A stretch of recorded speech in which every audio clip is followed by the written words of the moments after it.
Y bueno, pues cambiamos de tema, otro muy relevante también, ya el 30 de marzo, ya a finales de este mes, arrancarán las campañas de los aspirantes a magistrados, ministros, jueces. Obviamente muy importante todo este proceso, son más de 800 cargos los que estarán en juego. Vamos a ver qué pasa más adelante respecto pues a todo este pues gran y complejo proceso, y por lo pronto le agradezco mucho a Arturo Espinosa Silis, director de Laboratorio Electoral, que platique con nosotros esta mañana de sábado, pues para ver cómo ha visto estos últimos días, semanas. Ya también están en impresión las boletas. Arturo, me da mucho gusto saludarte. ¿Cómo estás? ¿Cómo estás, Sheila? Muy buenos días, qué gusto platicar contigo. Igualmente, como siempre, mucho gusto en saludarte y conocer cómo has visto estos últimos días, semanas, ya pues el INE de lleno preparando este proceso, sin duda alguna complejísimo, ya lo hemos dicho en muchas ocasiones, y creo que lo más importante ahora será la ciudadanía. No sé si coincidas que la parte central pues es que participe, y se ve complejo porque es muy difícil entender todavía para nosotros, para quienes lo vemos de alguna manera pues más natural, pero para un ciudadano común y corriente me parece más complicado. Desde luego, Sheila, estamos ante una elección sumamente compleja, como ya lo hemos platicado antes, es una elección novedosa, nunca se había hecho un ejercicio así en México, ni de este alcance en el mundo. Estamos ante algo que para la ciudadanía sin duda será ajeno, el nombramiento de jueces, magistraturas, ministros, ministras, algo que pues si bien se veía en los medios públicos era una tarea que le correspondía al Ejecutivo, al Legislativo, al propio Poder Judicial a través de la carrera judicial y de los exámenes de oposición, y que ahora le va a tocar a la ciudadanía. El proceso farragoso, complicado, trabado, sin duda el INE sigue peleándose con las listas. Ayer se señalaba que había un error en la boleta de ministros y ministras, Ujú. una aspirante que había declinado y está en la boleta porque a su vez va a estar en la boleta de la elección local en la Ciudad de México, y el INE sigue batallando para definir las listas, un proceso que se ha hecho sobre la marcha, sobre las rodillas, con prisas, pero que además va a entrar hasta la parte, digamos, más importante, que son las campañas, en las cuales vamos a ver a más de 4,000 candidatos y candidatas a los diferentes cargos, más los locales, que todavía no tenemos claridad exacta de cuántos son, que van a estar buscando el voto, van a estar con muchas limitaciones porque hay muchas reglas que les limitan realizar sus campañas, que les están imponiendo, y aún así van a tener que buscar cómo acercarse a la ciudadanía, cómo llegarles, y me parece que lo primero es cómo explicarles qué es lo que hacen y por qué es importante que voten por ellos y por ellas. Y con estas limitantes, pues también entender que no son campañas como las que estamos acostumbrados a ver de partidos, ¿no? No juegan ahora los partidos, jugarán otro tipo de personas, juzgadores, juzgadoras que tampoco están habituados a hacer campañas, y que además también el tema de la limitación de recursos, y que gran parte de la tarea muy difícil de explicar todo esto pues es del INE, ¿no? Y poder hacer pues recapacitar quizás a algunos que definitivamente dicen yo no voy a votar, pero la participación yo creo que en esto va a ser muy importante. Decía la presidenta del INE, Guadalupe Tadei, que estimaban una participación entre el 8 y el 15% del padrón electoral. ¿Tú lo ves así? Desde luego, Sheila, yo creo que en principio la participación va a ser baja, muy baja, lo cual pues va a ser un golpe fuerte a la legitimidad de las elecciones.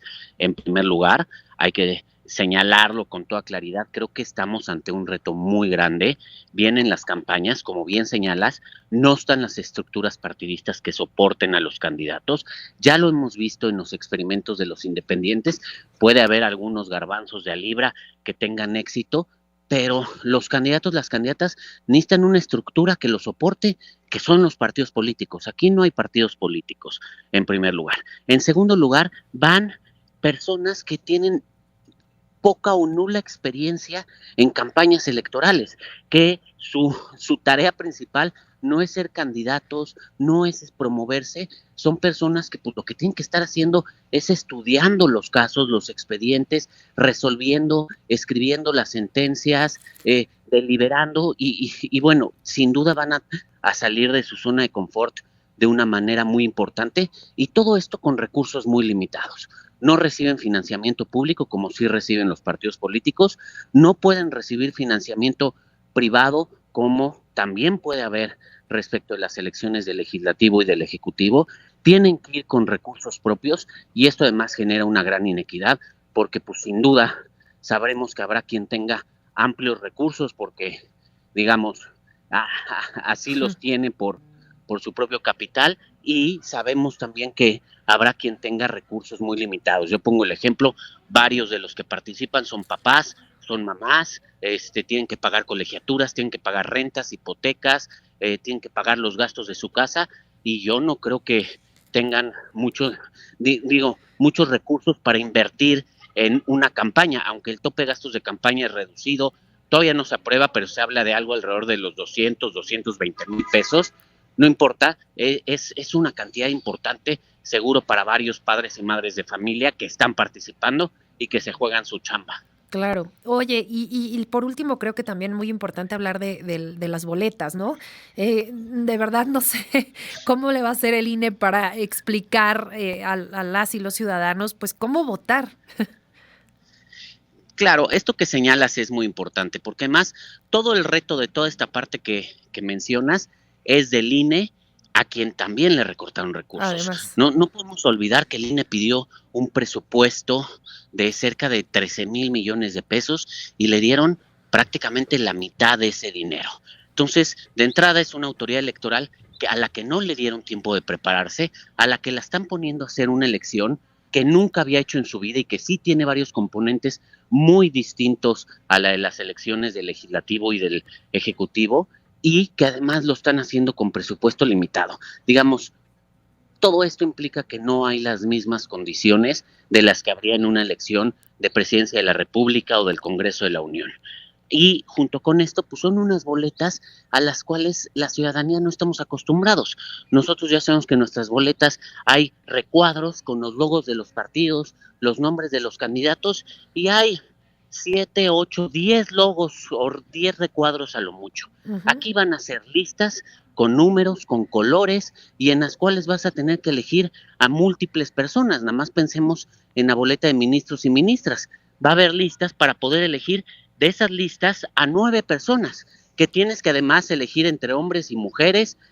Es un reto sumamente grande y pues la parte de la educación cívica sin duda es un reto importante. Aquí me gustaría aprovechar en el laboratorio electoral, el think tank que dirijo, esta semana sacamos un manual de muchos de estos temas, muchas de estas reglas, para que la gente entienda de una manera lo más didáctica posible cómo funcionan las elecciones y qué es en lo que se tiene que fijar en estas elecciones judiciales, porque la parte de la educación cívica creo que es algo importante. Ya estamos en esto, es importante que la gente entienda para que pueda decidir desde si quiere salir a votar o no quiere salir a votar y en dado caso por quién quiere votar.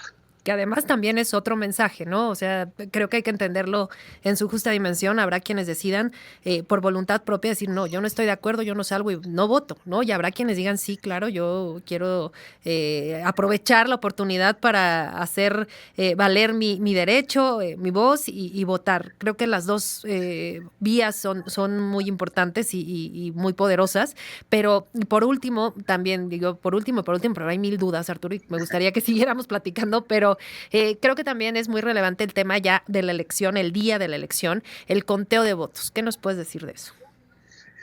Bueno, también esto será una cuestión que sea diferente. Nosotros lo que hemos visto a lo largo de los últimos años es que los votos se cuentan directamente en la casilla, los funcionarios de casilla cuentan los votos y después vemos que se publica la famosa sábana con los resultados. Y podemos saber al menos en nuestra casilla quién ganó y a partir de ahí se hacen ejercicios ciudadanos muy interesantes porque es parte de la observación que se hace, ir viendo las sábanas y de ahí pues bueno, se hacen varios ejercicios de monitoreo y de resultados encuestas de salida de resultados muy preliminares. Ahora no va a funcionar así.